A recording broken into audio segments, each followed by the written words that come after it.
कृष्ण जी को समस्त दुनिया पूजती है। इस दुनिया में श्री कृष्ण के करोड़ों भक्त हैं। मैं यहाँ पर बात कर रही हूँ कलयुग की, लेकिन श्री कृष्ण के भक्त तो द्वापर युग से ही रहे हैं। द्वापर युग के ऐसे ही भक्त थे नारद जी और राधा रानी। पर राधा रानी के आगे नारद जी की भक्ति भी फीकी पड़ती थी।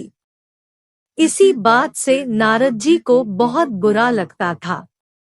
वह श्री कृष्ण को यह बताना चाहते थे कि उनसे बड़ा श्री कृष्ण का भक्त कोई और हो ही नहीं सकता है।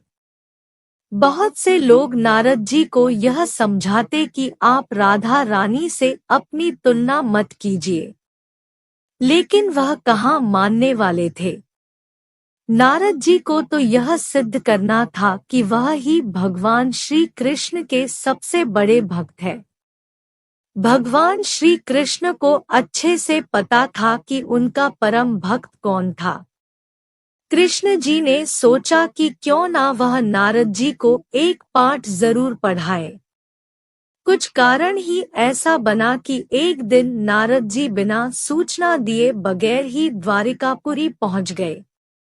कृष्ण जी को पहले ही आभास हो गया था कि नारद जी उनसे मिलने जरूर आएंगे। इससे पहले कि नारद जी कृष्ण जी के कक्ष में प्रवेश करते, कृष्ण जी अपने सिर को पकड़कर अपने बिस्तर पर लेट गए। कृष्ण जी को ऐसे लेटा हुआ देख नारद जी को थोड़ी चिंता हुई। नारद जी ने पूछा, प्रभु, आप बिस्तर पर सुबह के समय ऐसे क्यों लेटे हो? आप सुस्त भी दिख रहे हो। क्या बात है, सब ठीक तो है ना? कृष्ण जी बोले, मुनिवर, आज हमें अपनी तबीयत सुस्त नजर आ रही है। दरअसल हमारे सिर में बहुत तेज दर्द है।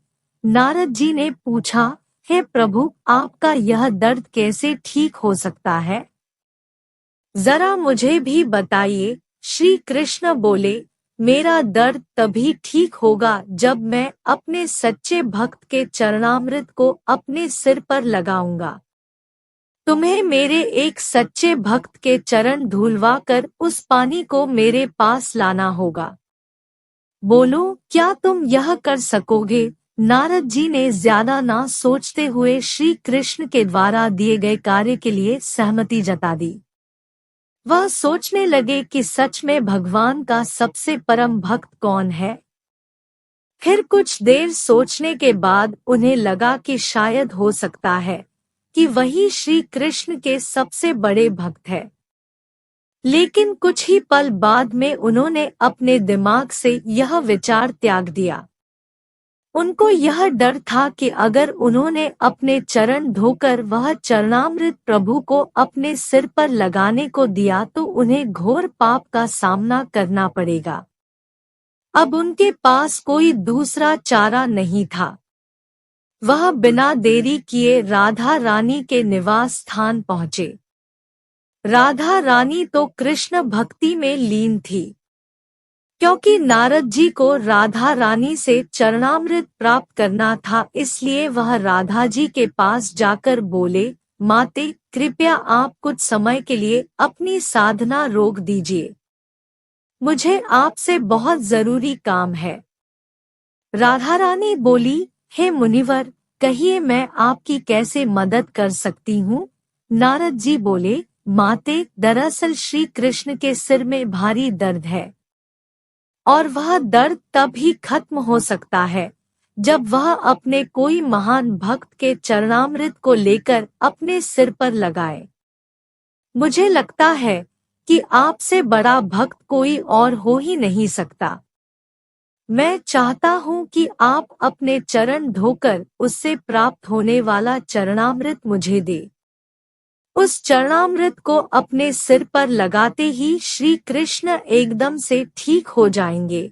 नारद जी की बात सुनकर राधा रानी बोली, नारद जी, मैं यह आश्वासन के साथ नहीं कह सकती कि मैं ही श्री कृष्ण की परम भक्त हूँ। शायद इस धरती पर बड़े से बड़े श्री कृष्ण के भक्त बैठे हैं। पर मैं अपनी तरफ से कोशिश कर सकती हूँ और प्रार्थना कर सकती हूँ कि मेरे छोटे से प्रयास से श्री कृष्ण का सिर दर्द बिल्कुल ठीक हो जाए। फिर राधा रानी ने अपने पैरों को धोया और चरणामृत नारद जी को दे दिया। राधा रानी के ऐसे विनम्र व्यवहार के चलते नारद जी को खुद पर ही शर्म आ रही थी। अब नारद जी समझ गए थे कि यह सारी माया कृष्ण जी द्वारा ही रचाई गई थी ताकि नारद जी का घमंड टूट सके।